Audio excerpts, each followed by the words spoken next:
Essa é a nossa aula 5. Vamos continuar vendo as técnicas de mapeamento de processos.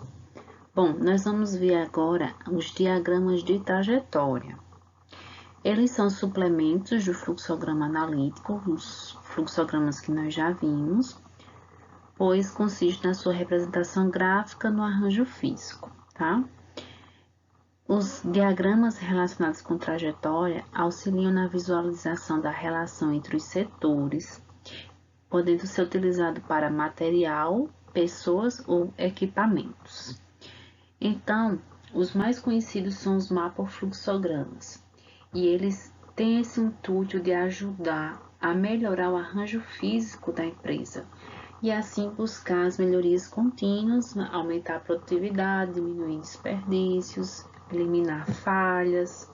Vamos conhecer como devem ser elaborados, o porquê que eles são tão utilizados e a melhor forma de desenvolver esse tipo de técnica.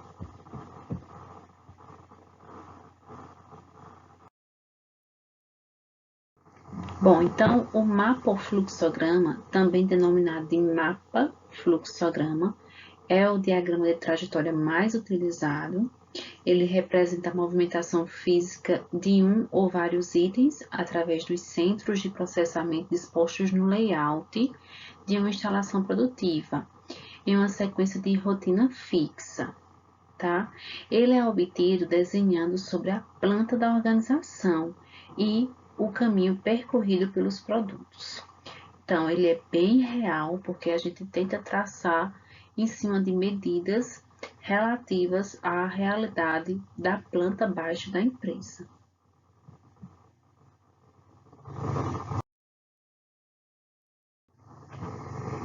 Consiste no mapa onde o fluxograma do processo é desenhado sobre o layout do sistema de produção estudado e deste modo ele fornece uma visão espacial do processo produtivo, tá? Usando lá uma escala relativa. Auxilia na análise do layout, expondo pontos críticos, tais como grandes distâncias e retrocessos, para tentar eliminar, diminuir, otimizar.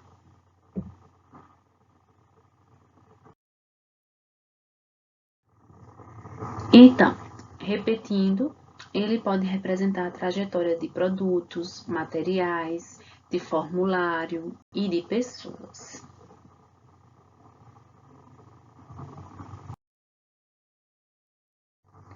Ao analisar o mapofluxograma, a gente precisa observar o comprimento total percorrido pelos produtos, a existência de cruzamento de fluxos. Então, quando a gente vê muitas setinhas, muitos caminhos se cruzando, a gente já sabe que aquilo não é legal. As idas e voltas excessivas e os deslocamentos longos sem a existência de operações, que vai causar esperas, demoras no processo e assim afetando objetivos de desempenho como a rapidez. Se você, ao verificar o mapa fluxograma, percebeu todos esses fatores, então há uma má distribuição de produtos, maquinário ou até mesmo de alocação dos recursos em setores.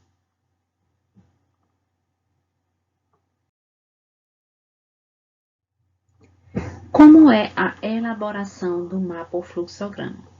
Deve-se ser elaborado previamente o fluxograma. Então, antes de você colocar o fluxo na planta baixa, você desenha o fluxograma normal. Depois você tem a planta baixa do local, tá? E deve desenhar, então, o arranjo físico sobre a planta baixa. Então, você vai desenhar onde estão as máquinas, onde ficam as pessoas trabalhando nos seus postos de trabalho. Você nomeia os setores para poder ter uma noção de qual setor pode ficar mais perto do outro depois da análise, tá? Depois que você desenha todo o arranjo físico, bancadas, pessoal, maquinário, dentro da planta baixa e produtos também, né? Às vezes tem produtos lá em estoque em processo, então também é desenhado. Aí sim você pode colocar o fluxograma sobre o arranjo físico, tá? Aí a gente recomenda uma cor diferente para cada componente do produto e vai mudando de cor após as montagens, para a gente conseguir diferenciar processos diferentes dentro daquele setor.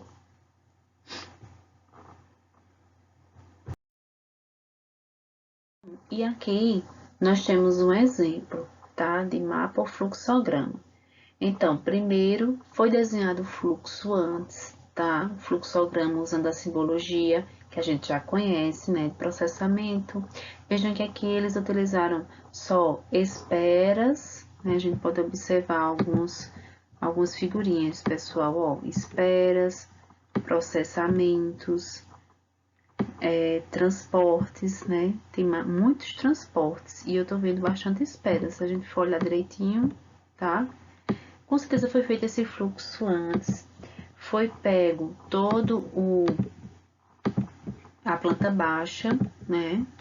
E vejam que esses desenhos que a gente pode ver aqui, ó, com os números, ó, vejam que tem aqui, pode ser um setor, 2 pode ser outro setor, 3 e 4 pode ser bancadas ou máquinas. E assim por diante, tá? Eu não tô enxergando o 5. Aqui, o 5, outra bancada pode ser, 6 pode ser um maquinário, 7 outro, tá? E assim por diante. Então, desenha-se isso tudo, depois pega o fluxo e vai desenhando aqui em cima do arranjo físico. A indicação de colocar cores diferentes é bacana porque a gente entende que são processos diferentes. Vejam, se a gente aqui caminhar junto com o laranja, saindo do almoxarifado, ó, ele tá no almoxarifado estoque, vai ser transportado, ó, aí vai passar pelos 18, pelo 16, 15, 14, vem, ó, e ele traça o caminho percorrido, ó, tem uma espera, depois é transportado até chegar aqui nesta operação em roxo, né? Então, vejam que a gente já sabe que é algo saindo lá do almoxarifado. Depois, nós podemos avaliar aqui o verde, né? Saindo aqui da fábrica de produtos especiais. E há um processamento, ó, inicial aqui, né? Vejam que tem uma ida e uma volta, tá? Tem aqui setinhas indo e voltando. E tem a trajetória dessas peças que saem daqui pelo ambiente fabril, tá? Perfeito. E assim ele vai traçando todo, ó, da expedição também, saindo lá em preto, né? Aqui, ó, na expedição tem o caminho todinho percorrido. E claro que antes de fazer isso tudo, você precisa acompanhar o processo, passo a passo, escrever, desenhar o fluxo.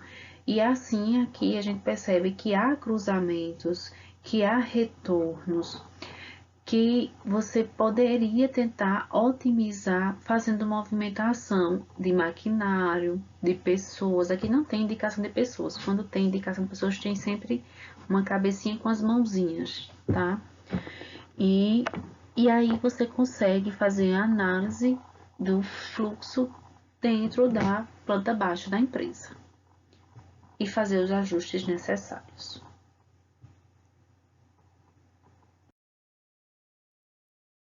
Aqui nós temos outro exemplo de mapa fluxograma. Veja que ele neste exemplo a gente tem mais detalhes, né? Ele coloca os nomes dos setores. Isso é muito bacana.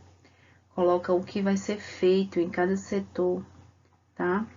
E vejam que o processo aqui inicia em aqui, ó, uma operação, tá? E ele vai mostrando, ó, 1, 2, depois é um transporte, uma operação, outro transporte, depois há uma espera, e assim ele vai mostrando o caminho. Vejam que nós temos cruzamentos, pessoal. Ó, esses cruzamentos, eles sempre são analisados, tá? Ó, vários cruzamentos. Eles sempre são analisados de forma a tentar evitá-los. porque isso já mostra desperdício de movimentação, tá? Muito interessante. O mapa fluxograma é muito importante para o técnico que gestiona a qualidade, que tenta eliminar desperdícios e ajudar na produtividade da empresa.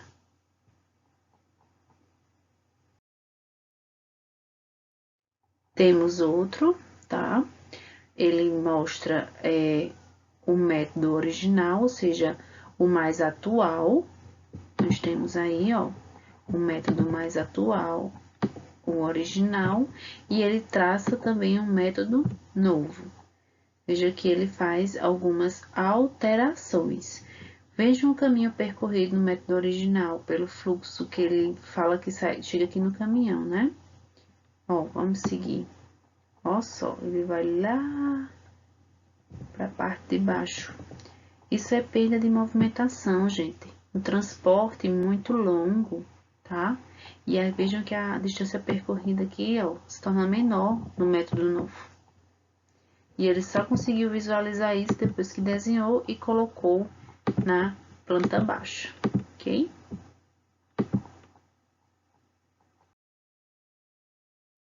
E este é mais um exemplo, pessoal. Isso foi um trabalho da professora Jacinta. Essa empresa é uma empresa de jogos de mesa, trabalhava com produtos como sinuca, carteados, mesa de tênis e pebolim, que é o conhecido totó, tá? Eu não coloquei as cores das setas diferentes, então vejam que as cores diferentes ajudam a gente a conhecer quais os processos acontecem nos setores, né? E eu não coloquei, então vejam como é importante a dica de colocar as cores. O que eu fiz foi classificar os processos pelas saídas dos estoques, porque tudo lá tinha estoque de matérias-primas, tá? Nós tínhamos o estoque lá no almoxarifado, tá aqui a simbologia de estoque do lado do E. Nós tínhamos um estoque de pedra, que é para sinuca, tem aqui a simbologia de estoque. Aqui o A, que é a matéria-prima principal, o estoque de MDF, né? Que a maioria dos produtos eram feitos de MDF ou madeira mesmo. Era todo aqui nesse estoque. Aqui está a simbologia do lado do A. Tinha também estoque de MDF dentro do setor principal. O setor principal, vou circular aqui para vocês. É esse aqui, ó. O setor principal, onde faz a fabricação das mesas em si, o corte, o aparelhamento, né, o acabamento. Depois temos o setor de pintura, que era o setor de acabamento, serraria. Aí nós tínhamos que é a serraria, ó, marcenaria, serraria. Aí tem a pintura, a montagem e acabamento final e os estoques, tá? Então, eu classifiquei como A, B, C, ó, continuando. C tem outro estoque aqui, B tem outro estoque aqui. E a gente teria como estudar a saída desses fluxos por estoques, tá? Eu classifiquei com A, B e C, mas percebam que, claro, se eu tivesse colocado as cores das setas, ficaria muito mais claro para entender o fluxo de cada setor.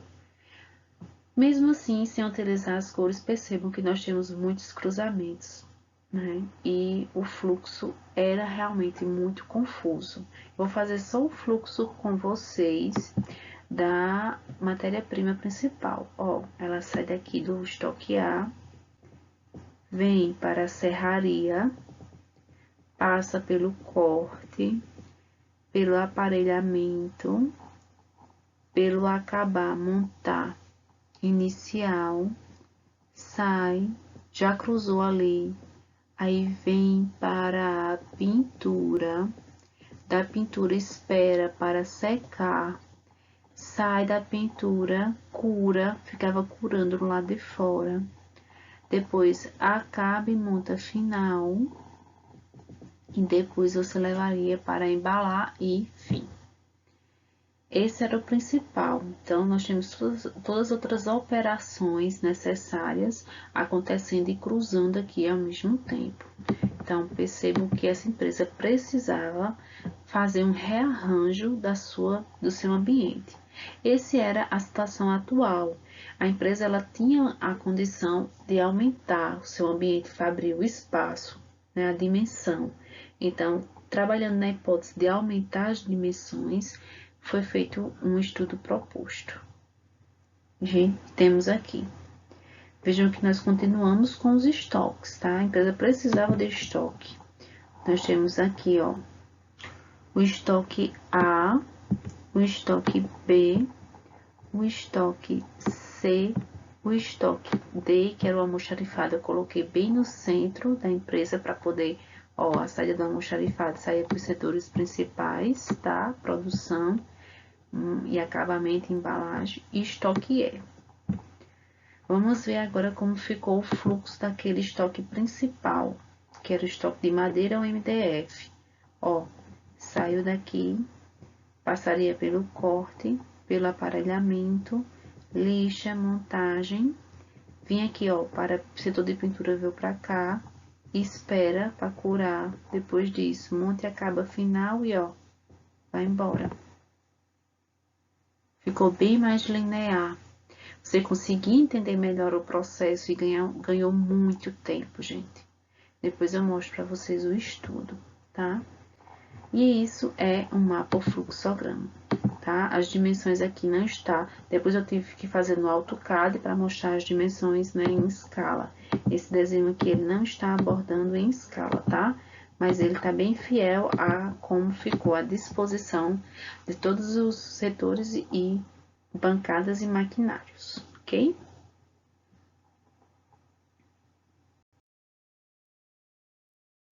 Bom, finalizamos algumas técnicas importantes para mapeamento de processos, tá?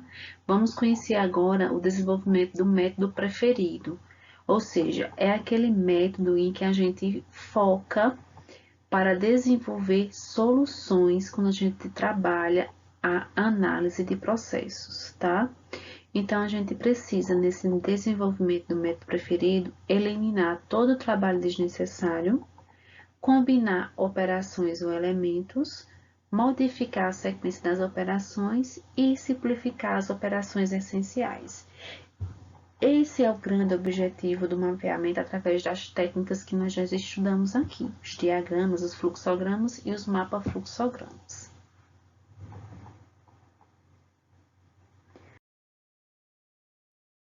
Vamos agora detalhar todas essas etapas. Bom, o que seria eliminar todo o trabalho desnecessário? Pessoal, grande parte das tarefas que executamos normalmente não são realmente necessárias. Em muitos casos, o trabalho não deveria ser submetido à simplificação ou melhoria, mas sim deveria ser inteiramente eliminado. Isso acontece muito nas empresas, principalmente quando elas já têm funcionários há muito tempo e aquela cultura de é experiente, sabe o que faz e assim segue o fluxo, né? E às vezes nós já fazemos algo tão automático que não percebemos que aquilo não seria necessário. Então, ao analisar esses processos, na hora que você está acompanhando, descrevendo, anotando, fazendo fluxos, você vai percebendo como está sendo executadas as tarefas, para tentar eliminar justamente aquilo que é desnecessário.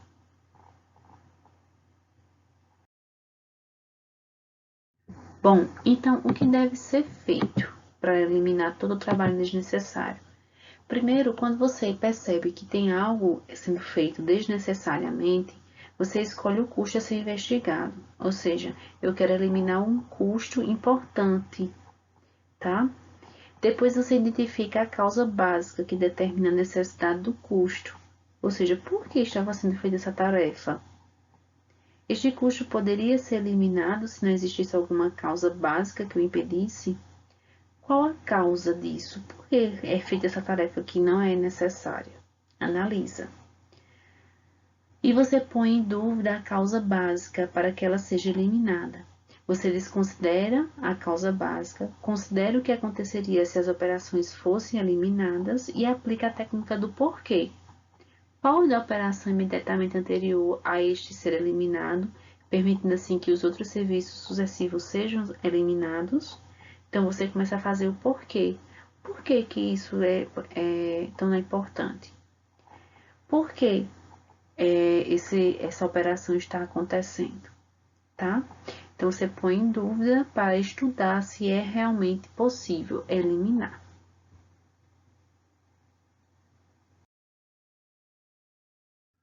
Um exemplo, gente, bem interessante de como é possível eliminar o trabalho desnecessário foi a construção de pneus sem câmara de ar. A câmara de ar de pneus de automóveis foi eliminada. Então, eles projetaram uma roda e um pneu de forma que o pneu pudesse prender o ar. Então, com certeza, foi feita uma análise do processo e percebeu-se os custos envolvidos em estar gerando essa câmara de ar para pneus. Custo de material, de pessoal, de trabalho, de inspeção, porque com certeza essa câmara era passada por inspeções, de fornecimento e etc. Tá?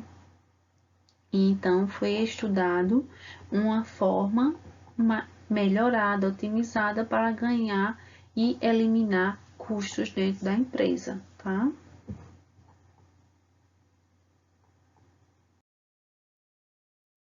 Aqui nós temos o perfil do pneu com câmara, né?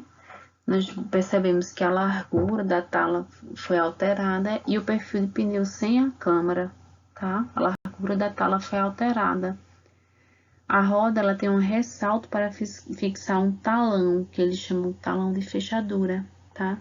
Do pneu.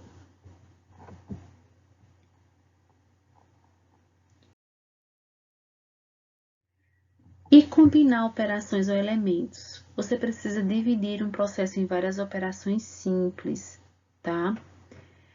Para aí perceber se há excessivo manuseio de materiais, ferramentas e equipamentos, se há dificuldade de balancear as diversas operações e se está acontecendo a acumulação de trabalho entre operações, que é aquelas grandes esperas de produto, né? Os estoques em processo. Balanceamento, gente, de operações é a gente conseguir colocar o tempo padrão de execução das tarefas de forma otimizada, tá? Utilizando as pessoas na quantidade correta para a quantidade de produtos que estão sendo demandados por período, tá? E aí você combina duas ou mais operações para tornar o trabalho mais simples. Se você perceber que está tendo excessivo manuseio de materiais, ferramentas ou equipamentos, que não há um tempo padrão sendo seguido e há trabalho entre operações, ou seja, a acumulação de produtos em estoque entre as operações, é sim necessário então você combinar operações ou elementos.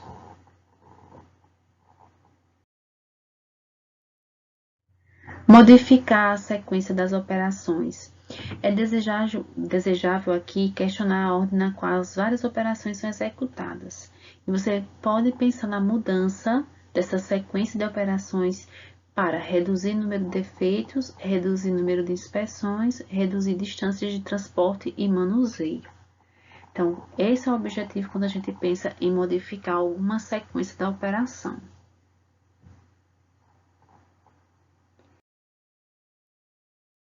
E simplificar as operações essenciais, em primeiro lugar, estuda-se o geral, ou seja, o processo. E daí você analisa os detalhes das operações, que são os procedimentos e as tarefas, tá? E aí a gente começa a discutir os materiais usados, as ferramentas e os equipamentos, as condições de trabalho, o projeto do produto em si. Geralmente, muito se modifica em projetos de produto, gente. Tantas peças hoje em dia são mais de encaixe, eliminando uma porca. A gente pode pegar carrinhos de brinquedos, né? E percebe que muitos carrinhos têm as pecinhas de encaixe em vez de uma porquinha, de um parafuso, tá? Então, parafuso e porquinha saiu para entrar um encaixe. Isso é simplificar operações. Isso vai alterar não só o projeto do produto, como também a maneira de executar a produção daquele carrinho. É um exemplo, tá?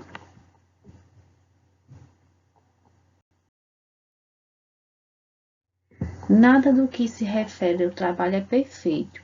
Quando você busca simplificar as operações essenciais, você sempre tem que investigar o que está sendo feito, quem executa o trabalho, onde está sendo feito o trabalho, quando é feito o trabalho, por que deve ser feito naquele instante, não poderia ser feito em outra ocasião, como é feito o trabalho e por que é feito assim, tá? Essas são as perguntas essenciais quando a gente tenta simplificar alguma operação. Essa foi a nossa aula 5, pessoal. Vocês já podem, então, resolver a atividade 5, tá?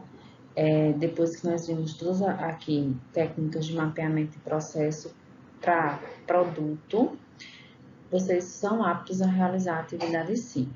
Até a nossa próxima aula, nós vamos ver fluxogramas para serviços. Um abraço, fique com Deus e bons estudos.